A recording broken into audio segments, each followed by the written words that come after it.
you have any problems with the top 10 from the College Football Playoff Committee? Georgia won. What do you think? And then you had I don't think Michigan so. State. Hold on a second. Let me find the list again. Alabama 2. You got a problem with Alabama Ducks 2? at 4. Ducks at 4.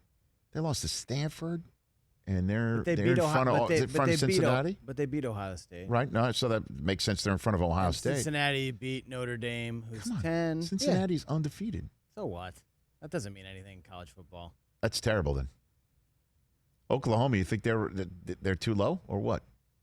Well, they At have 8? not looked good in their undefeated. Well, guess what? I think far. they may have the best player in college football, though. Caleb Williams? Yeah. Best player? Yeah. Yeah, I know. Joel Klatt basically said, if you don't play the full season, you can't win the Heisman. That kid's playing his head off, brother. How about we got 2 Gorilla Glue winners in the first 4 teams there?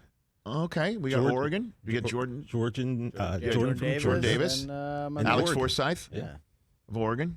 Let's put it up there. What else we got up there? We had a Gorilla Glue players from Cincinnati and Oklahoma. Yep. Now Notre Dame.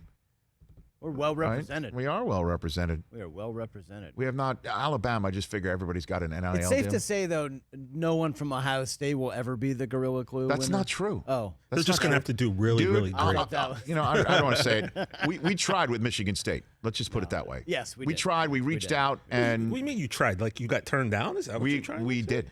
What? The audacity. Just didn't even want to hear about it. I was, it kind of We tried. Well, Rich, I think we all know what that didn't even want to, that stems if from. If that's what it is, then it's unfortunate. We tried. If that's what it is, then it's unfortunate. We tried. I mean, your reputation preceded you as a Spartan. It doesn't matter though. I also think By the way, Spartan hater. I was trying to bring it back to sports. No, a second. No, just real quick. How many times has Izzo been on this show? All the time. I love that guy. Yeah.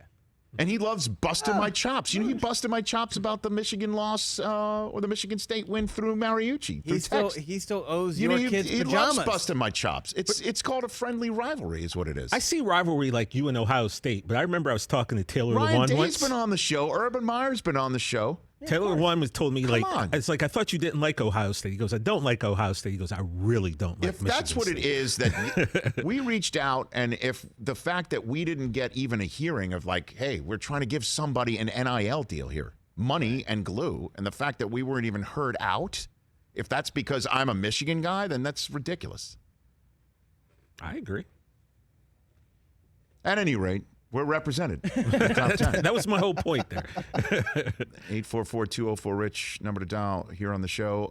What a show. Eric Dickerson and also Mark Sanchez and Les Snead and Ian Rappaport. Tyrese Gibson's on tomorrow's show. He was going to be on today, but we're like, hey, let's do this tomorrow because we got all sorts of so stuff. much happening. Right?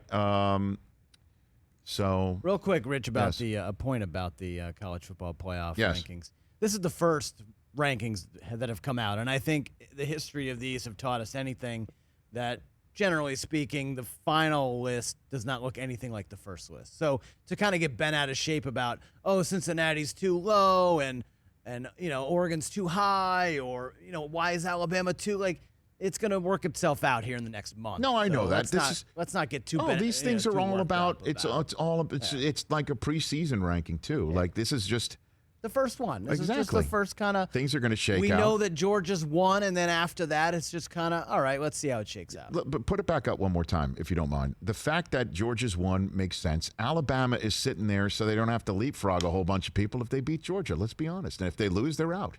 Right. I think and Michigan State is absolutely appropriately ranked because they are undefeated in the Big Ten. Right. They just won a top 10 battle against their blood sport rival. They absolutely deserve to be 3. I mean, Oregon has to be over Ohio State, but I don't know what I'd put Cincinnati for. They're undefeated. They beat Notre Dame in Notre Dame. They've done everything that's been asked of them. And just because they're Cincinnati? I mean, if you want a super gripe, I think Michigan State might have the biggest beef. The Big Ten's the best conference this year. So put them 2? And they should be 2, yeah. But Georgia's going to end up playing Alabama and knock one of them below them. So if they keep on winning, they're going to be 2. And it doesn't matter. It's not like they cost them a home game. They're just going to be 2. They'll be a best of the 3 anyway. Well, whoever they're playing, yeah. You know what I mean? Just saying.